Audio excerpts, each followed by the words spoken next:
Después de 40 días de silencio, oficinas vacías y pasillos desiertos, el Senado estadounidense ha dado un paso decisivo. 8 senadores demócratas han roto filas. Es decir, el liderazgo demócrata más progresista ya no puede mantener la presión sobre los republicanos. Y en una sorprendente cadena de acontecimientos en la televisión británica, la máxima dirección de la BBC ha presentado su renuncia tras una controversia que ha sacudido a uno de los medios más conocidos del mundo. Editaron, al parecer, el vídeo, o de eso lo acusan, de editar el vídeo de un reportaje para que pareciera que el presidente Donald Trump incitaba a la violencia a las masas aquel famoso 6 de enero de 2021. Y ahora, entremos en materia. Parte de las huestes demócratas han roto filas, han desoído a los gerifaltes y pronto podrían votar para reabrir el gobierno y aprobar al menos parte del presupuesto para pagar salarios y programas sociales esenciales que se han quedado varados. En otras palabras, se vislumbra ya la posibilidad de poner fin al cierre más largo de la historia de Estados Unidos, con un pueblo estadounidense como el gran perjudicado. El fin de semana se vivieron largas e intensas negociaciones e incluso noches en vela a ambos lados del pasillo del Congreso. Pero al final, el domingo por la noche, el Senado logró reunir los 60 votos que necesitaba para avanzar el proyecto de ley que financiaría y reabriría el gobierno. Ahora todavía queda uno: la votación final en el Senado en los próximos días. 2, que también se apruebe en la Cámara de Representantes, y 3, que la firme el presidente. En ese orden, la votación del domingo adquirió tintes dramáticos e incluso épicos. El senador John Cornyn, de Texas, tuvo que viajar desde Dulles, el aeropuerto, después de que su vuelo, como tantos otros en todo el país, sufriera un retraso debido al propio cierre. La tensa espera pareció merecer la pena y su voto, cerca de las 11 de la noche, rompió el empate, 60-40. Entre los demócratas que cruzaron la línea se encontraban Dick Durbin, Tim Kaine, Jan Shaheen, Catherine Cortez Masto, Jackie Rosen, Maggie Hassan, John Fetterman y el independiente Angus King. Y fue el propio King quien revelaba hace unas horas que la estrategia demócrata se había convertido en un callejón sin salida e incluso sugirió que perjudicial para los demócratas. No quiero aterrizar en un aeropuerto de Estados Unidos con un controlador de tráfico aéreo somnoliento porque está doblando turnos. Cualquier buen general, si la estrategia no le funciona, la cambia. Y más si tus propias tropas están en peligro. Y eso es en realidad lo que está pasando. El pueblo estadounidense sufrió daños colaterales. Además, no se estaba logrando el objetivo. Así que vamos a cambiar la retórica. Y ahora tenemos una votación garantizada el próximo mes sobre los créditos del Obamacare, redactado por los demócratas, que el líder de la mayoría ha acordado llevar al Pleno. Eso es algo importante. Tenemos la oportunidad de poner a prueba a los republicanos. Si van a colaborar en este tema o no. En el cierre ya no nos estaban hablando. Cuando le preguntaron al independiente que el peso pesado demócrata Bernie Sanders y otros líderes progresistas de la vieja guardia dicen que los moderados que han votado a favor de reabrir el gobierno están causando un gran daño al Partido Demócrata y que muchos lo verán como una traición incluso, y que incluso los votantes lo van a recordar en noviembre, Angus King se limitó a reiterar su postura. Bueno, creo que lo que estoy diciendo es, ¿cuál era su estrategia, hombre? ¿Cuál era su objetivo a fin de cuentas? Si vamos a extender el cierre otra semana, otro mes, hasta Navidad, Acción de Gracias, ¿eso nos llevaría a algún lado? El punto es que no puede haber un objetivo final si la estrategia inicial no funcionaba. Y ahora tenemos uno. Vamos a tener, como dije, una votación garantizada sobre el Obamacare. Y puede que no tenga éxito, lo admito, pero razonando un 10, 20, 30% es mucho mejor que 0, que es donde estábamos hasta ayer por la mañana. Así que entiendo que todos quieren enfrentarse a Donald Trump, todos quieren ocuparse de los créditos del Obamacare, yo también. Pero la pregunta es, ¿esta es la mejor forma de hacerlo? Incluso se está volviendo contraproducente, y no se puede ignorar que 42 millones de personas no están recibiendo sus cupones de alimentos. El nuevo acuerdo de los demócratas moderados con los republicanos incluye un paquete de financiamiento temporal que mantendría abiertas las agencias federales hasta enero. También un proyecto de ley minibús que asegurará fondos para agricultura, es decir, los cupones de alimentos, entre otras cosas, la construcción de infraestructuras, el financiamiento de los militares y los servicios de veteranos, y un compromiso firme de votar en diciembre una votación sobre la extensión de los subsidios de la Ley de Cuidado de Salud a Bajo Precio, los famosos créditos del Obamacare. Pero no todos celebran. El líder del Senado, Chuck Schumer, se unió a los demás progresistas como Bernie Sanders y calificaron el proyecto como insuficiente. Aunque, si bien es verdad, lo hizo de una forma más institucional y estratégica.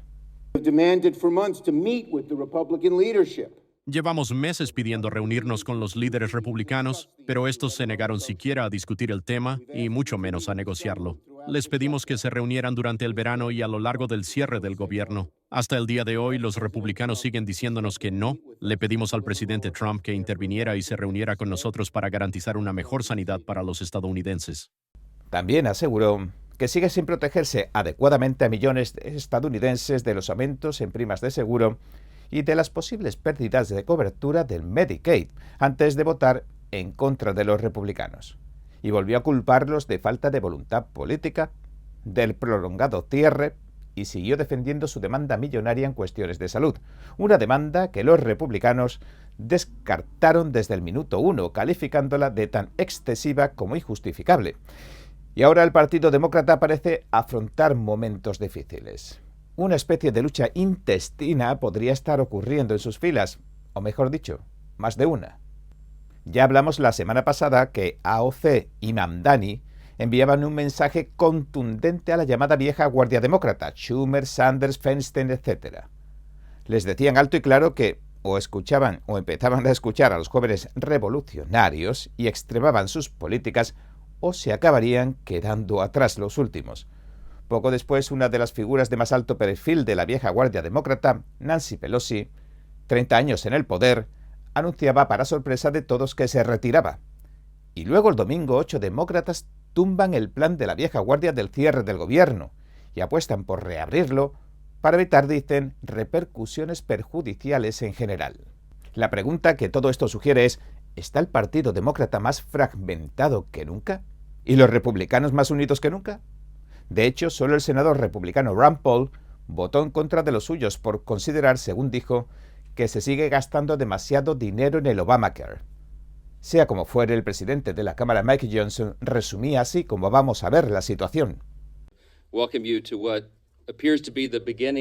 agrada darles la bienvenida a lo que parece ser el principio del fin del cierre de gobierno más largo de la historia de Estados Unidos. Por vergonzoso que sea, no creo que sea una coincidencia. Saben cómo pienso. Pero después de 40 días de vagar en el desierto y hacer que el pueblo estadounidense sufriera innecesariamente, algunos senadores demócratas por fin han dado un paso adelante para ponerle fin a este sufrimiento. Esta mañana, nos parece que nuestra larga pesadilla nacional por fin está acabando, lo cual agradecemos. Al menos, algunos demócratas ahora parecen por fin listos para hacer lo que los republicanos, el presidente Trump y millones de trabajadores estadounidenses les han estado pidiendo durante semanas. Como dijimos desde el principio, el gobierno del pueblo no puede ser tomado como rehén para promover la agenda política de nadie. Eso nunca estuvo bien. Cerrar el gobierno nunca produce nada. Nunca lo ha hecho, si estudian la historia. Pero aquí estamos. El cierre puede terminar pronto, pero hay una pregunta que queda flotando en los pasillos del Capitolio. ¿Por cuánto tiempo? ¿Qué pasa con los millones de afectados? ¿Se trata solo de un alivio temporal en un sistema roto? Desde Washington se escribe la historia en tiempo real, una historia que está sacudiendo directamente la vida de muchos estadounidenses, si no de todos. Y se escribe con cada voto, con cada negociación y con cada decisión que se toma. Y este episodio, qué duda cabe el que estamos viviendo ahora mismo, tendrá su repercusión muy pronto en las urnas. Y en una sorprendente cadena de acontecimientos en la televisión británica, la máxima dirección de la BBC ha presentado su renuncia tras una controversia que ha sacudido a uno de los medios más conocidos del mundo. El lunes 9 de noviembre, el director general de la BBC, Tim Davies, y la directora ejecutiva de noticias, Deborah Turner, confirmaron que dejarán sus cargos. La decisión la tomaron o se produce después de que acusaran a la corporación, a la empresa, de editar de manera engañosa el discurso del presidente Donald Trump del 6 de enero de 2021. David, quien trabajó en la BBC por 20 años, afirmó en una carta a los empleados que su salida es una decisión personal y le agradeció al Consejo su apoyo inquebrantable hasta en estos últimos días de polémica. Tornes, responsable de noticias de la BBC, señaló que la controversia sobre el programa Panorama estaba causando daño a la institución y que asumía su responsabilidad y que por eso ofrecía su renuncia. El episodio en cuestión se tituló Donald Trump, una segunda oportunidad, y se transmitió el 28 de octubre de 2024, es decir, una semana antes de las elecciones presidenciales. Acusaron a la BBC de unir dos segmentos separados del discurso de Trump del 6 de enero, y así crear la impresión de que dijo: «Vamos a caminar hasta el Capitolio y estaré con ustedes». El corte y «Luchemos con todas nuestras fuerzas porque si no luchan con todas sus fuerzas se quedarán sin país». Pero en realidad dijo las dos frases con 54 minutos entre una y otra.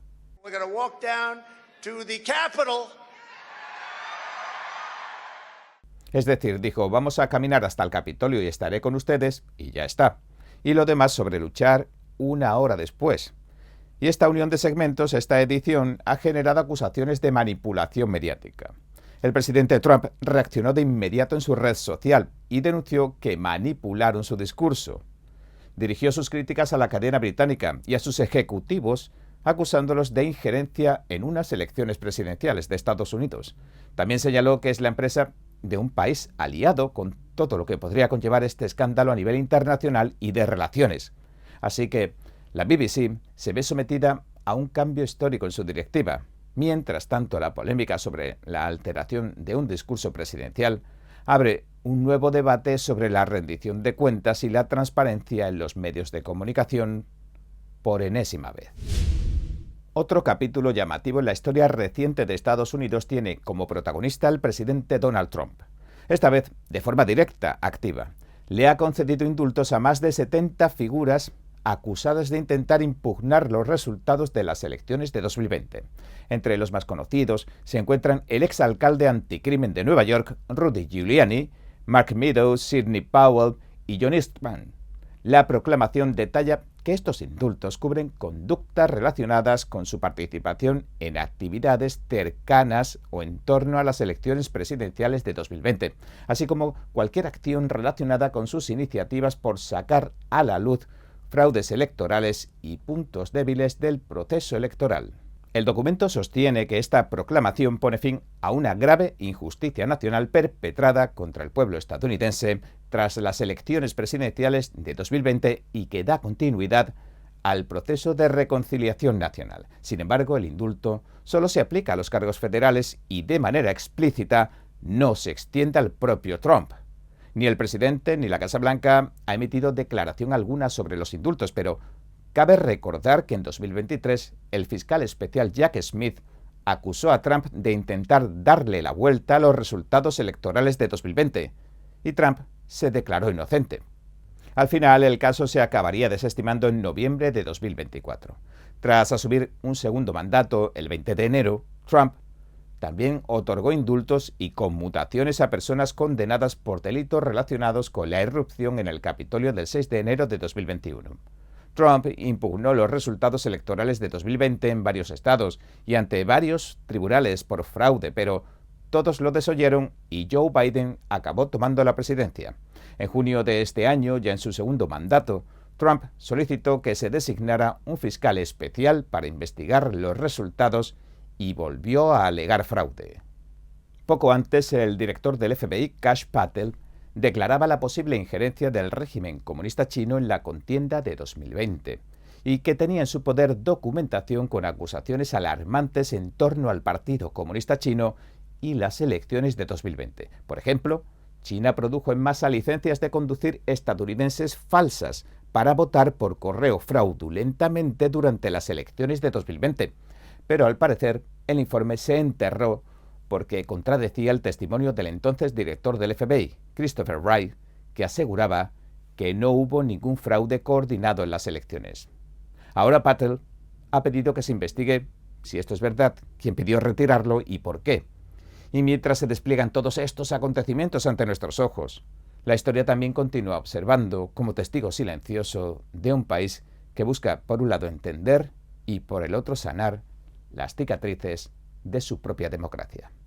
Bien, este ha sido nuestro informe de hoy. Si le gustó, por favor, no olvide darle a me gusta, suscribirse y compartirlo. Gracias por ver En Primera Plana. Nos vemos mañana.